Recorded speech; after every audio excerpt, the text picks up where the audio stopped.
They have been walking for a couple of hours, encountering a different buck speaky every now and then, and once a female cheetah with her cubs walking in the distance, too far away to pose any danger. She is trailing a couple steps behind him, as he clears the path, when the call of the gray Lowry is drowned out by a panic-filled whisper, its urgency making the hairs on the back of Chris' neck stand up. Chris, turning around, he takes in her pale face, a split second before he sees the cobra in the space between them, its upper body standing at attention, its head hooded as it watches Nick's every move. "Nicolette, close your eyes," he whispers back, taking his eyes of the snake for a moment to look at her. Her eyes widen at his request. He can see the fear in them, the fear of not being able to keep an eye on the threat in front of you, but he presses on. "Listen to me, this is a spitting cobra. Their venom," he doesn't have to finish his sentence, when her eyes snap close, but at the same time, the cobra starts moving its head, administering a spray of venom towards her eyes. "Keep your eyes closed," Chris yells, grabbing a long section of a fallen branch, and scoops up the snake, releasing it in a nearby bush. Grabbing a bottle of water, he rushes towards her and tilts her head back a little. "Keep them shut, I'm just going to rinse them." "Can't you see they're shut?" she asks, trying to sound brave, but he can hear the tremble in her voice. He unscrews the cap from the bottle, and gently pours the water over her eyes, ensuring to wash away every drop of venom on her skin. "You know, it's okay to be a bit shaken up after what happened." "I'm not shaken up," she starts ranting with an exasperated tone. "I'm just annoyed with myself for not realizing it was a spitting cobra. I mean, I focused my studies around every animal species found in this area, knowing this is the only place I want to work. My stupidity reigns supreme yet again, and you..." She continues her self-chastising tirade, oblivious to the fact that he has stopped pouring the water over her eyes as he drinks her in, inattentive to her words.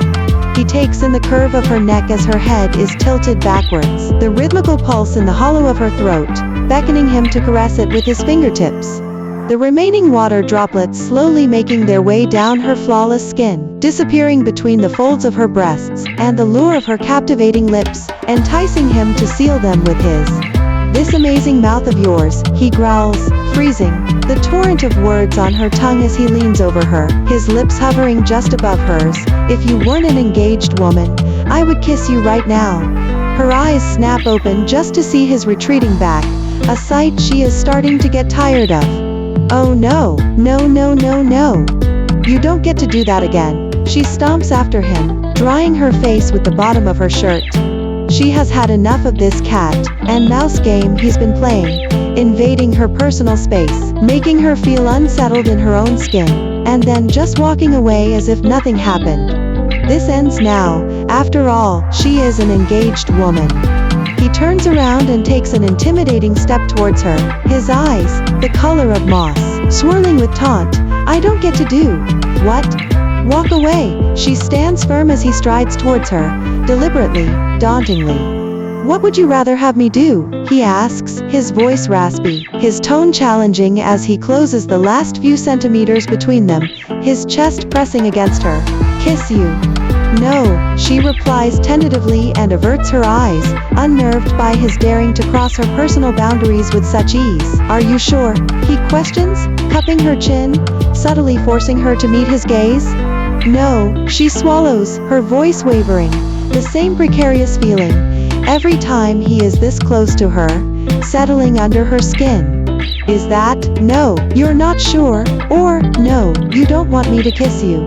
She can hear the amusement reverberating in his tone, his eyes alight with want, and fighting with every ounce of willpower she possesses. She can't seem to tear her gaze away from his.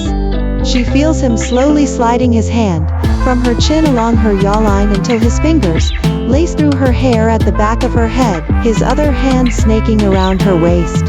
She parts her lips to say something, but her words are lost as his lips claim hers, with hunger, with longing. It feels like her soul is siphoned to heaven, her body weakening at the touch of his lips on hers. She is lost, lost as a feeling of delirium cascades through her whole being, and she doesn't want to be found. She has never felt this way, a state of equilibrium, like everything has fallen in place, like everything was perfect. Not even kissing Connor has this effect on her. Connor. Her fiancé Connor. Regaining her senses, she breaks the kiss and takes a step back, lightning making the blue of her eyes come alive with shock, with rage, with self-loathing. She is not a cheater. She has never cheated. And she will never cheat. Meeting his eyes again, she sees a glint of triumph, or maybe it's mockery, in his eyes, and only when a stinging sensation radiates from her palm, does she realize she just slapped him? Never do that again, she hisses, and stomps up in the direction of the hide she can see in the distance. The trees are doused in hues of orange and gold, illuminated by the setting sun, but she doesn't see any of it. She just storms forward in a haze of indignation, not knowing who she is angrier at, Chris for kissing her or herself for kissing him back. Or even worse, for feeling the way she did when they kissed. She loves Connor. They've been together for almost 2 years now, engaged for almost 6 months. How could she be so weak and forget all about that in a matter of a moment? She hates Chris for making her feel like this. Why did he have to go and kiss her? She cannot deny that she finds him extremely attractive. Who wouldn't? With his golden brown tousled hair that she just wants to tangle her fingers through, his defined jaw, strewn with stubble that she felt against her own skin just moments ago, his strong, muscular arms that have enveloped her countless times already. Not to mention his body, carved to perfection, his eyes, oh goodness, the viridescent pools of desire, where she drowns in every time. No. She cannot think like that. She is engaged.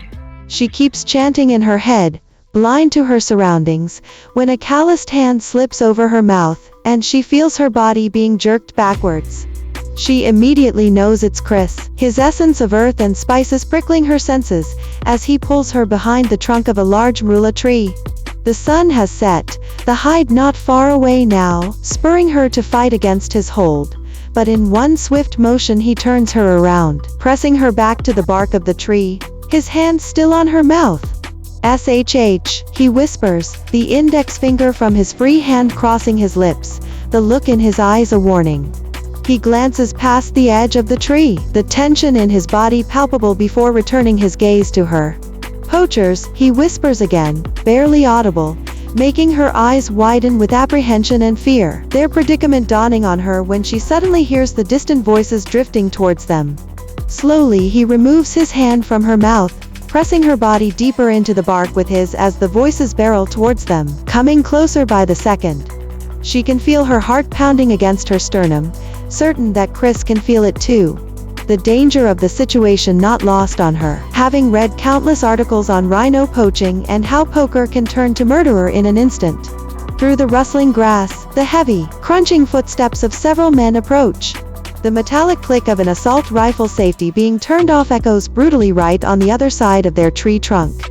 Suddenly, a harsh, gravelly voice barks just 2 meters away, "Boss. Fresh tracks here. Some people must be close. Should we just spray the trees with lead?"